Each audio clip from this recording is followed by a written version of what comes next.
Abu Dhabi থেকে রেহাই পেয়ে নিজের দেশে মায়ের কোলে ফিরে আসলেন সীতাকুণ্ড উপজেলার বারবকুণ্ড ৫ নম্বর ইউনিয়নের ৭ নম্বর ওয়ার্ডের নতুনপাড়া গ্রামের প্রবাসী মোহাম্মদ রফিকুল হাসান বাবু।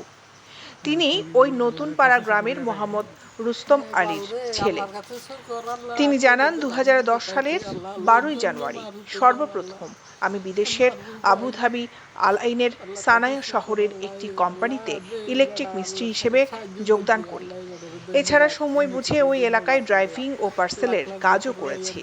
সর্বশেষ চলতি বছরের ২২ ফেব্রুয়ারি প্রবাস থেকে দেশে ফিরে ৪ মাস ছুটি কাটিয়ে জুন মাসের ২২ তারিখে আবারও বিদেশে পাড়ি জমান রফিকুল হাসান বাবু।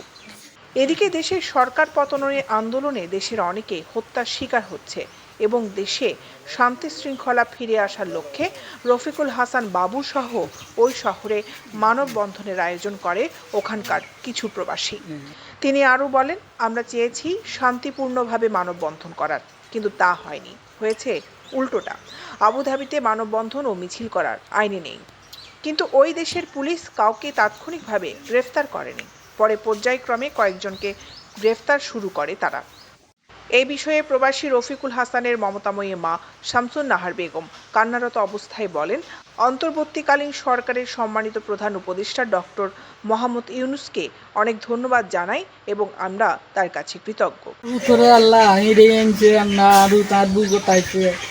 আল্লাহ ইউনূসরে লাখ লাখ বছর হয় ইউনূসরে বহুত ধন্যবাদ দিলাম। আল্লাহ যেসব মায়ের রুত এখনো আসে নাই, আল্লাহ গুণজন মায়ের বুকে আসি মার বুক পুরা।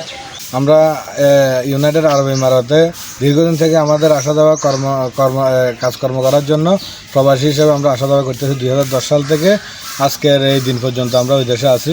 আলহামদুলিল্লাহ আমরা শান্তির সাথে ওই দেশে যাচ্ছি, আসতেছি।